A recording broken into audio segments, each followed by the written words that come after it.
warahmatullahi wabarakatuh. Berjumpa dengan saya Zia Zetina dalam mata pelajaran biologi. Saya guru biologi dari SMA Negeri 1 Surade Kabupaten Sukabumi.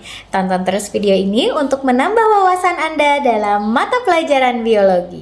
Kali ini kita akan mempelajari materi hereditas, submateri penyakit genetik yang diturunkan.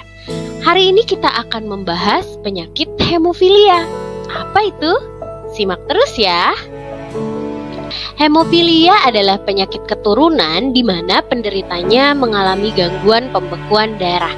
Sehingga apabila penderita hemofilia mengalami luka, ia akan sulit menghentikan perdarahannya.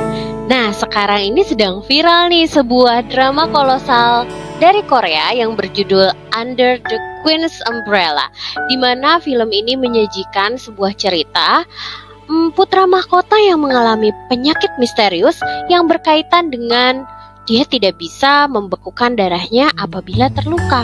Apakah putra mahkota mengalami hemofilia?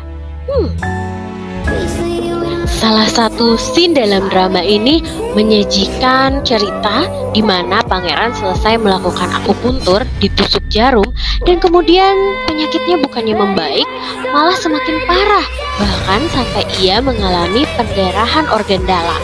Nah, hemofilia yang bergejala itu biasanya memang terjadi pada laki-laki. Anak-anak perempuan cenderung lebih sering menjadi pembawa atau carrier gen abnormal yang berpotensi untuk diwariskan kepada keturunannya. Tingkat keparahan pendarahan yang dialami oleh penderita hemofilia juga tergantung pada faktor pembekuan dalam darah. Jika faktor pembeku darahnya sedikit, maka perdarahan akan makin sulit untuk berhenti. Maka dari itu ada hemofilia tinggi atau parah, sedang, dan ringan. Dapat disimpulkan gejala utama dari penyakit hemofilia adalah pendarahan yang berlangsung lebih lama, seperti perdarahan yang terjadi saat seseorang mimisan, mudah berdarah gusinya ketika gosok gigi misalnya, dan tubuh yang mudah memar-memar. Apakah kalian pernah mengalaminya?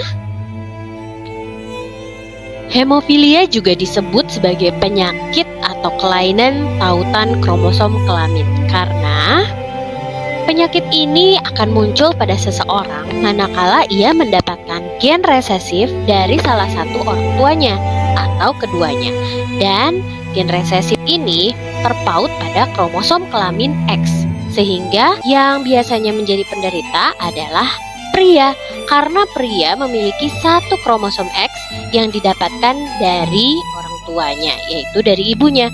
Sehingga apabila sang ibu merupakan seorang carrier atau pembawa penyakit hemofilia, otomatis putra laki-lakinya akan mengalami hemofilia. Bagaimana hemofilia diwariskan? Kita lihat ilustrasi perkawinan antara seorang laki-laki yang menderita hemofilia ditandai dengan kromosom X-nya yang terpaut dengan gen resesif H dan seorang perempuan carrier. Mutasi genetik yang terjadi pada hemofilia ini dipengaruhi oleh kromosom X yang terpaut dengan gen resesif, sehingga kelainan kromosom X ini akan diturunkan oleh ayah dan ibunya kepada keturunannya. Maka kemungkinan anak-anaknya adalah 50% anak laki-lakinya adalah penderita hemofilia dan 50%-nya lagi adalah anak laki-laki normal. Kemudian untuk anak perempuannya kemungkinan 50% sebagai penderita dan 50% sebagai carrier. Hemofilia juga tercatat di dalam sejarah kerajaan Inggris pada era Ratu Victoria. Di abad ke-19, perkawinan antar anggota kerajaan itu masih lazim berlangsung. Artinya, keluarga kerajaan Eropa itu saling berbagi gen kecil satu sama lain karena mereka menikah dengan kerabat dekatnya.